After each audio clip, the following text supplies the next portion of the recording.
This is an interview with Sergei Vorojtsov. Sergei is a physicist by training. He's also been involved in business, and he has a popular YouTube channel called Vorojtsov. I'll put a link to his channel in the description of this video.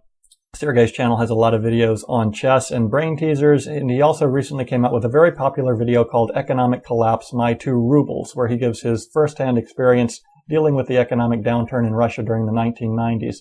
So I really appreciate that he's able to interview today and give practical first-hand advice on dealing with an economic downturn. So Sergei, before the interview, we were discussing how not many people in the United States or the rest of the world expect a severe and prolonged economic downturn, and how, if that does occur, it's much more difficult to handle because so few people are prepared for it.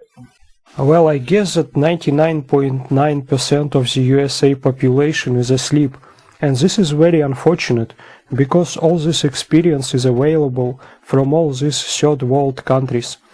But I guess even more important than concrete actions is a psychological preparation.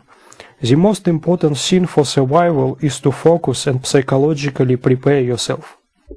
To me, at least as an outsider, it seemed like one of the sort of unique things about the Russian economic collapse was the degree to which it took everyone by surprise. In Latin America, for example, the people are almost expecting an economic collapse at any moment. But in Russia, at least to me as an outsider, it seemed like the situation was that much worse because nobody saw it coming and people were that much more shocked and depressed when it just continued to get worse. Yes, I think that is true. I think the most important thing is to overcome the psychological inertia and to adjust to a new economic situation. The majority of Russian people expected that the situation will improve, and I think now the majority of people in the United States expect things to improve like within 1 year. And in Russia it was similar. People expected things to improve in 1 year or 2 years, and they just continued to work for their old employers, drawing very low salaries, hoping that the situation will get better and their salaries will increase to the proper levels. And after several years of waiting, people had to face reality and say that enough is enough and move on and adjust to a new economic reality. And I think the faster you will move to a new position, or you will create a position for yourself, the faster you will adjust to a new economic reality, the less depressed you will be, and the happier you will be and your family will be. Which skills and personality traits and strategies were useful for people to develop in their daily life, and which types of behavior led to the most difficulties? The majority of people had to change their professions and start all over again.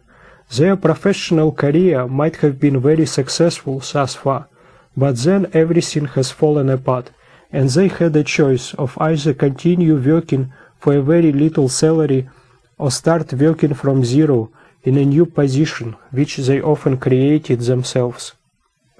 Many people thought that things will change for the better and continued working old low-paying jobs. But often, after several years of waiting, they had to succumb to the circumstances and face reality. Many people started to drink, and many families were falling apart. Thus, more or less homogeneous socialist society was shattered into many pieces. It would have been almost impossible to predict beforehand who would succeed and who would fail in this new economic and social environment. But even people who succeeded in the new environment were often not happy about their lives. Your last video did a great job of summarizing different employment and business strategies which people adopted in Russia, and what I liked about it was that they were based on your first-hand experience, not theory, and secondly, those strategies seemed applicable for any economic situation. Could you first briefly go over the employment strategies which you discussed? Sure, let's take food sector for example. If you are a programmer and you feel that you will lose your job soon, try to find a job for the food processor or food distributor or for an agricultural company. Government is now the only sector of the US economy hiring.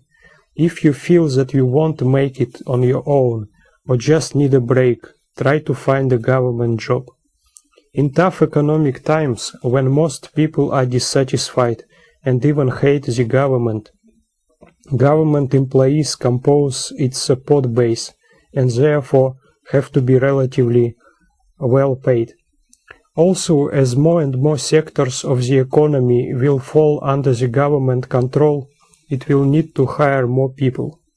The list of professions in the cash sector of the economy in my 2 rubles video is of course incomplete. It mostly provides a framework for you to logically analyze the current and future economic situations. For example, the businesses will continue to function, and good accountants, for example, will always be in demand. How did the problems vary from region to region within the Soviet Union? Well, in the beginning of the crisis, Moscow suffered most, probably because people didn't have access to their own gardens and farms, and food deficit was severe. In a short while, other regions seriously suffered as well. Then the situation in Moscow gradually improved, while other regions continued to suffer. The regions specialized in extracting natural resources did better than the other regions. Besides the obvious problem of unemployment and loss of purchasing power, what other issues did people have to adapt to? I imagine there was a severe loss of government services and a rise in crime. Yes. First, ordinary people saw increase in the crime rate. For small business owners, it was even more tough as criminals terrorized them, requesting protection money. I should mention that people in Russia were forbidden from owning firearms. Thus, only criminals had guns. Second, people's moral standards degraded. Criminal underground culture became mainstream. In the Soviet Union, all mass media was censored.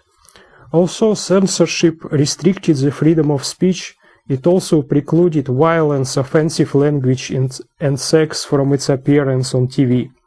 After perestroika, Hollywood movies produced during all those Cold War years flooded former Soviet Union TV channels and shocking people. The psychological well-being of most people was seriously damaged. Third, the government stopped serving people, concentrating on its own needs instead. Infrastructure started to deteriorate, partially because of hyperinflation. Fourth, many financial pyramids, called investment funds, appeared, promising unrealistic return on the money. They all disappeared after taking people's money. As a result of all of the above, many people lost moral standards and orientation in life. Many people became so poor it was shocking to observe. Many people lost their homes and degraded completely. I guess there was nothing like that level of crime before the crisis. It was probably originally a much safer society than we had in America.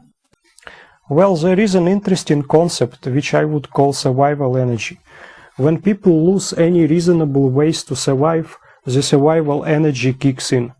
It's when people do things they would never normally do, just to survive and provide for the family. For example, people would take out metals from the working equipment and trade it for cash. And then, when this happens on the scale of the whole country just degrades and destroys itself. This survival energy, when it kicks in, essentially destroys the whole country. Next, could you mention some of the successful business strategies which you observed during this time and which you covered in more detail in your last video?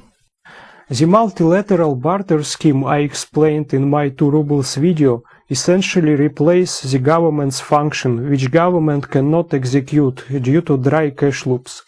When I described business opportunities in the cash sector, I forgot to mention security companies providing safe delivery of goods, and also companies selling security equipment.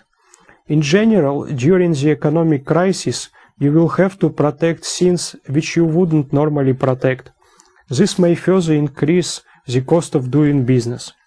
We may also see, on the one hand, a lot of competition based on the price, and on the other hand, increase in corruption. Food sector, for example, will probably be in a relatively free market state, as the government will be interested in reducing food prices as low as possible to make people less angry. In my hometown, I observed wholesale food distributors furiously competing on the prices for retail food stores. Your video made some important points about the liquidity level of different items used in a barter economy. Could you go over that briefly and mention some of the more common barter items?